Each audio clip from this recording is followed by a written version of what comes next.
If you can watch a competitor's video and stay engaged and stay interested, you catch yourself kind of getting into it and watching it.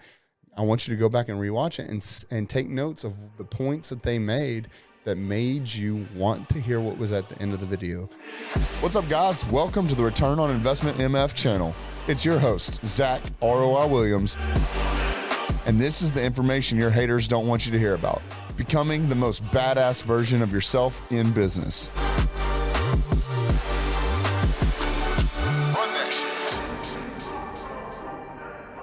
What's up, guys? Welcome back to the Return on Investment MF channel. So today we're going to talk about how to make a competitive analysis. So I'm sure some of you are a little excited that we're going to start getting into the granular stuff and take a little technical turn to start showing you guys some of the things that I've learned over the last 15 years in marketing on how to do, what to perform, and what some of these big dogs are doing that can kind of give you a competitive advantage.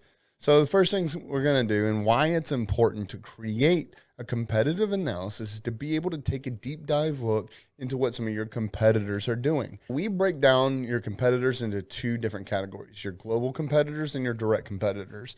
Now, the difference is your global competitors are the Fortune 500 and Fortune 100 versions of what you want to be. They're in your field, they're in your niche, they're in your industry. They are exactly what you're striving for. We want to take a look at them because they are spending millions of dollars a year, some maybe even billions of dollars a year on their marketing strategies. They're doing the hard work for you. The next thing we're going to take a look at is your direct competitors. These are the people that are, for lack of a better term, directly taking money away from you, taking food off your table. These are the people that we want to focus on too, because if they're taking money away from you, then they're obviously doing something right. So we're going to take a few opportunities to look at what they're doing and see what they might be doing that we're not thinking about when we're looking at your own business. So the first thing I want to tell you to do is go to Facebook Ad Library. You can Google that. It's super simple to find. We hop in there and take a look at really the nuts and bolts of what they're putting together as far as what type of creative they're running, then what type of captions and copy that they have. We want to see what is connecting with people, what people are engaging with, and we're going to really be able to take a look at what we need to be focusing on within our own message to be able to make it our own and differentiate ourselves. But what we really want to do is see what they're doing that is going to either pull on heartstrings, it's going to create a strong call to action, or it's just going to be something that produces a lot of engagement for branding purposes. Now, we'll get into it later on in the channel about like what some strategies would be as far as why branding would work well for one thing, but having strong call to action on another, and so on and so forth. But again, what we really want to focus on here is what types of creative they're using, what's working well with other people, what people are gravitating towards, and what's just really producing a really well put together advertisement campaign. Spy Foo is another one of the ones that we're going to take a look at to be able to kind of hop in, see what type of SEO your competitors are using. And even though we're not going to talk necessarily about producing websites or anything like that for you currently, but what we like to see is what keywords people are searching for to be able to find them, because that's also going to be key trigger points that we want to use in some of our copy for our ads, because that's what people are actively having a need for. That is a pain point. Whatever they're typing in, whatever those Google keywords are that your competitors are paying for, and also what's popping up organically. So the difference between your paid keywords and your organic keywords, for those of you who don't know, is organic are just what people happen to be typing in and finding just because your SEO is that strong on your website to be able to produce and populate your name on Google. Now, obviously, the more times you pop up and the more times people click on your link based off what they typed in, the higher and higher you're going to move. There's also a few other tricks that are going to encompass the fact that you're going to come up higher on the newsfeed, or pardon me, the search results. So, let's not dive too far into that, but we'll be able to see what people are typing in and being like, okay, this is a good match. The next thing is your paid keywords. The reason we want to focus on that is especially in your global competitors, because they have spent a lot of money finding out what words people are searching and what gravitates that client or customer to them with. So they start putting ad dollars behind that, which basically is just their way of paying to have their name higher and higher up. So if they're investing money in that, you should probably take a look at it at least enough to, put it on the table and see where we can utilize some of those keywords within the copy of your advertisements. Once you do that, you should be able to have enough information to create what we call a SWOT analysis. SWOT stands for strengths, weaknesses, opportunities, and threats. Now, the reason we want to focus on these 4 key areas is because for your own company, we want to see what your strengths and your opportunities are, because these are things that we want to focus on and highlight within your ad copy. The next thing we want to do is we want to focus on your competitors' weaknesses and threats. Now, I don't normally have the tactics of directly targeting some of your competitors, but what I do like to do is if we can take a look and find common denominators in the weaknesses and threats of your competitors, and it happens to be something that you're good at, what we do is we highlight that topic within your own organization, and that gives you a competitive advantage and makes you look like a better choice when people start Googling you and comparing you versus your competitors. Another beautiful thing, I know we're talking about marketing here, but obviously when you hire us, or even if you do this on your own, you just want to be a better organization altogether, because the better your company is, generally speaking, the easier it is to produce results. But those same weaknesses and threats that we're focusing on with your competitors, to shine a light on them, we want to make sure that we bring this to your attention so we can start working on this to make your company overall a better organization. Now, I can really dive a lot deeper into this, and I actually do on my free ebook that you can find at www.roiebook.com. It'll show you step by step how to produce one of these SWOT analysis for your own organization, and it even gives you links to the tools to be able to do so for free. Now, when you produce these competitive analysis, one of the main reasons we do this is to see what types of advertisements are being put out there. Another thing, though, is you can pay attention to any of your SEO needs or any type of backlink issues that you're having. Take that to your developer, and they will be able to take that information, dive deeper into it, maybe even read a little bit more into if this is something that, kind of goes over your head. That's okay. It does for a lot of people, and it's not necessarily just for you. It's just to know that there's something that could be worked on, so you can give that information over to the people within your own organization, or a company like ourselves that know exactly what this stuff means, knows how to fix it, and knows how to help boost your rankings. So now, I also don't want you to get the wrong idea. I'm not saying copy and paste what your competitors are doing. That's not what I'm saying at all. What makes your competitors good at what they do is probably not necessarily the same thing that makes you good at what you do. You've spent a long time honing in your craft and becoming good at what you know how to do, and the type of clientele versus corporation relationships that you have in your customer service. So we want to make sure that you stay true to yourself instead of just trying to cop someone else's style. So what I want to do is I want to dive into what types of creative are they using. Now, when I say creative, that's going to be the videos or the still imagery or carousel ads, whatever it is that they're using to be able to churn up some engagement, as well as produce strong, ties to why would someone even want to do business with them? Are they pulling on heartstrings? Do they have good offers? Is there a strong call to action? And start paying attention to some of those little things. Some of the things can be as simple as, I know I've spoken about this before, customer psychology and what's working, what's not working, as far as, is it $10 off or is it 10% off on a $100 product? Even though numerically it's the same thing, someone is going to gravitate more so to one than the other because it subconsciously seems like a better deal. So if you start picking up a common denominator among some of your competitors that they're utilizing that they're not, I still would recommend that you split test that, which means you try both. But this could give you a really good starting point on what's working, what's not working. Again, y'all hear me say this all the time about split testing. I would always split test multiple copies. So what you're going to do is you're going to look at all their captions, which is what we call the copy, and you're going to see some examples of some short copy, maybe 1, 2, 3, 4 sentences, versus some medium copy, maybe like a paragraph or two, versus some long copy, which is quite a bit of context for someone to be able to read and get a really good idea of what the offer that they're going to be clicking on is. Now, all different types of copy have their own purpose, short, medium, and long.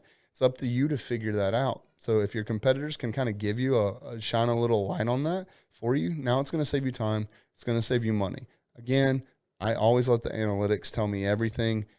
At some point, I would recommend that you split test it on your own, but let's go ahead and kind of get a head start and start making a little bit of money, start making a little bit of profit. Then we can start jumping in with throwing some money out there to see what works, what doesn't work. Which also leads me to my next point, that I always recommend that you utilize this as a good starting point, but is never the Bible, because your clientele and your customer base may gravitate differently than what your competitors do. Now, again, that's why we like to take a really hard focus on your competitors and make sure that they are directly in line with not only your industry and your targeted audience, but also like your movement and the direction that your business is going and what it stands for. You could really have someone that you consider a competitor that runs in the same industry, but completely different targeted audiences. And then we're end up just wasting time there. So make sure when you go to those competitors that you really think long and hard about what's best and what you're going to focus on as far as who has your targeted audience and what type of people are going to be listening to what they have to say. Again, I'll walk you all the way through this for my free ebook, and that ebook you can either consume in a PDF format and follow through with several different workbooks, or you can just listen to it as an audio version, or even just watch the video version. So it's however you like to consume content. I've got all three options out there for you. And I definitely recommend to read it the first time while listening to it, and then going back and kind of focusing on some of the stronger points that really spoke to you and take out of it what you can. And guys, after you perform this competitive analysis, I like to put everything side by side. I like to look at everything from a 30,000 foot view, and I like to go through and start highlighting the parts that I like and I don't like. That way it saves me some time, because really importantly, equally as much as the stuff that you like, it's important to know what you don't like. I like going through their copy and seeing what people are not engaging with, what they're kind of getting ghosted on, and going through that to see why maybe people aren't reacting to that so much. So if you can kind of go through and evaluate everything that they're doing and finding these common denominators, you can start to pick up on what your targeted audience doesn't like hearing. Similarly, you can also do that with the creative. So you can see what videos and what pictures people are not engaging with, because you want to make sure that you're not replicating that and wasting money. And when you go through their creative, especially their videos, I want you to pay a lot of attention, because video is very tough these days because people are constantly selling to you.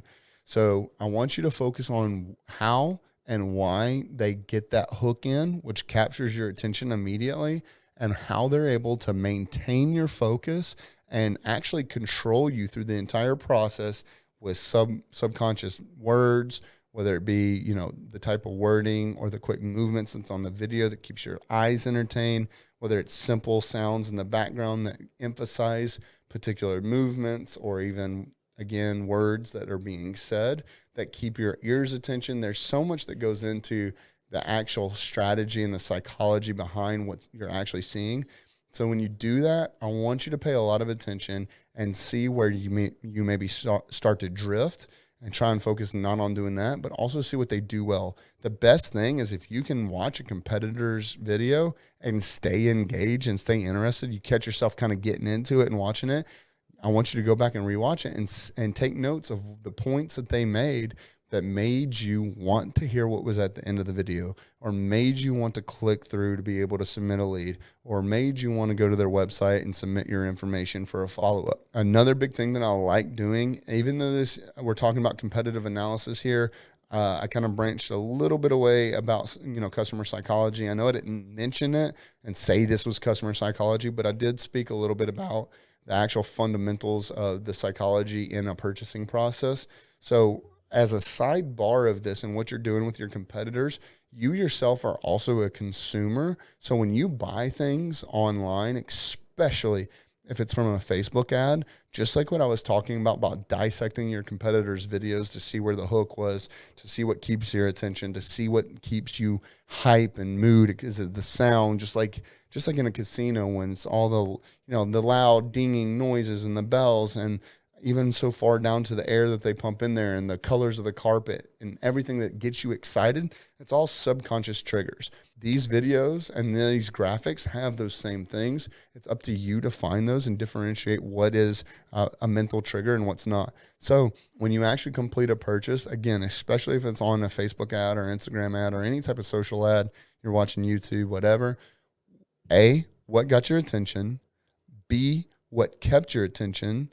C, what made you divulge off of what platform you were on, leave that, stop what you were doing to go to their website, to be able to convince yourself that this is something, a product or service that you needed. Once you go through that, especially if you hit an upsell or anything like that, what is it that they're doing well?